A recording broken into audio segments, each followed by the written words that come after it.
I think potentially this is one of the greatest gifts that's ever been given to the economies of Florida and of Texas. I think there is a substantial risk of massive outmigration of the entrepreneurial and successful classes from New York City.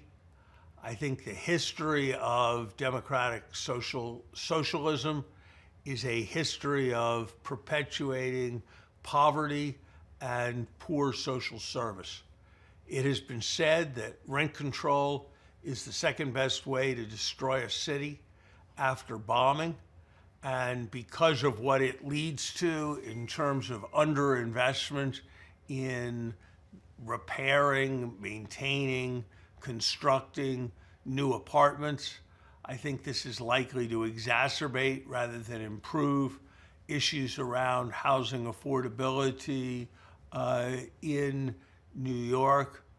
I think this is a sad success of a set of self-appointed, self-satisfied elites who don't deal with the consequences of diminished police presence, who live in buildings with doormen, who own rather than rent.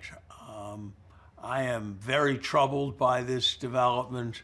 I am troubled by the signal it sends for the Democratic Party. I am troubled by the ways in which this plays into all the stereotypes that President Trump tries to put on those who care about having a national community rather than putting their own selfishness first.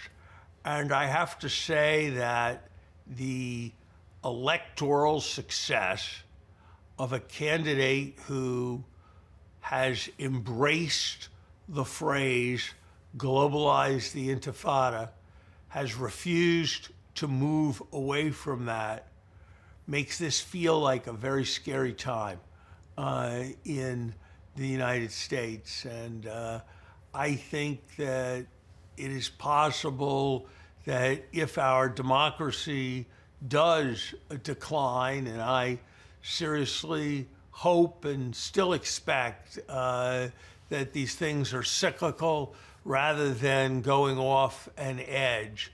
But if it does go off an edge in the same way that some of President Trump's successors will be remembered as a moment when traditional conservatism went wrong, I think this may be remembered as a moment when traditional liberalism went wrong.